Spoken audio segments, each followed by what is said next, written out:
নমস্কার বন্ধুরা, মিষ্টির রন্ধনশালায় আপনাদের সবাইকে স্বাগত। আজকে বানাবো নিরামিষ ঘুগনি।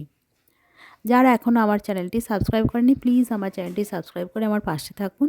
চলুন চটপট রেসিপিটা দেখে নেওয়া যাক। আমি এখানে মটর কড়াই আগের দিন রাত্রিরে ভিজিয়ে নিয়েছিলাম, এটাকে ভালোভাবে ধুয়ে নিয়েছি এবং প্রেসার কুকারে দিয়ে দেবো। আর 3টে গোটা আলু খোলা ছাড়িয়ে নিয়েছি, ধুয়ে এগুলোও দিয়ে দেবো এর সাথে। দিয়ে সামান্য নুন দেব আর একটু জল দিয়ে সিদ্ধ করে নেব।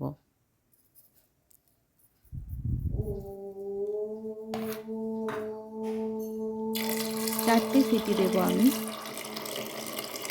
কড়াইটা ততক্ষণ সেদ্ধ হতে থাক, আমি আবার মশলাটা রেডি করে নিই। এখানে একটা বড় সাইজের টমেটো, 3টে কাঁচা লঙ্কা আর আদা পেস্ট করে নিয়েছি। এর মাঝে কড়াইও সেদ্ধ হয়ে গেছে।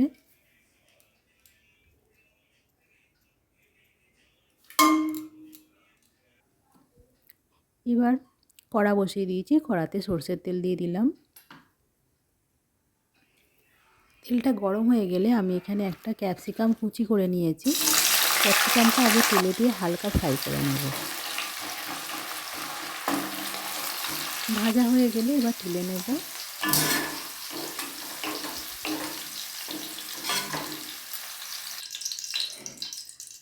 তারপর ওই তেলেতেই ফোড়নের জন্য দেবো একটা তেজপাতা, একটা শুকনো লঙ্কা, গোটা জিরে, একটা এলাচ, দালচিনি আর লবঙ্গ।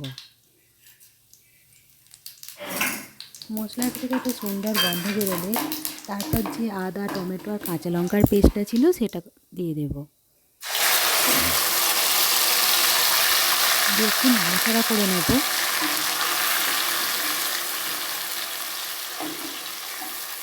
তারপরে এর মধ্যে দেব হাফ চামচ হলুদ গুঁড়ো, হাফ চামচ লঙ্কা গুঁড়ো, সামান্য জিরে গুঁড়ো আর 1 চামচ ধনে গুঁড়ো দিয়ে ভালোভাবে এবার মশলাটা কষাতে থাকবো। কিছুক্ষণ পর এতে 1 চামচ চিনি দেব। চিনিটা দিয়ে মশলাটা কষালে কালারটা খুব সুন্দর আছে। খুব ভালোভাবে মশলাটা কষানো হয়ে গেলে আমি এখানে যে কড়াইতে সেদ্ধ করে রেখেছিলাম সেটা এর মধ্যে অ্যাড করব।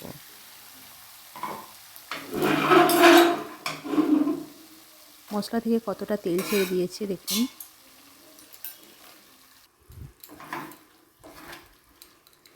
কড়াইগুলো দিয়ে এবার ভালোভাবে নাড়িয়ে নেব। আর যে 3টে আলু সেদ্ধ করেছিলাম সেটা আমি একটু কেটে নিয়েছি ছোট ছোট করে, সেগুলোও এর মধ্যে দিয়ে দেব। আর ক্যাপসিকাম ভেজে রেখেছিলাম সেটাও দিয়ে দেব। দিয়ে একটু ভালোভাবে নাড়াচাড়া করে নেব।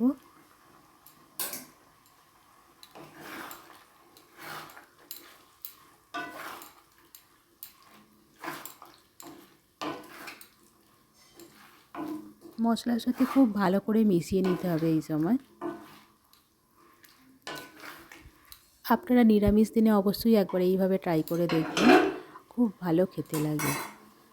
এবার যে কড়াই সেদ্ধ করে রেখেছিলাম জলটা, সেই জলটা আমি এর মধ্যে দিয়ে দেব। ভালোভাবে নাড়াচাড়া করে নেব এই সময়।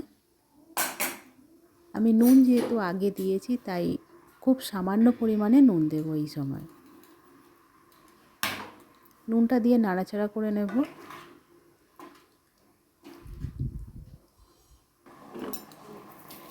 এবার ঘুগনিটা ফুটে উঠেছে, এর মধ্যে আমি চিনি দেব একটু। যেহেতু নিরামিষ রান্না তাই একটু চিনি দিলে ভালোই লাগে।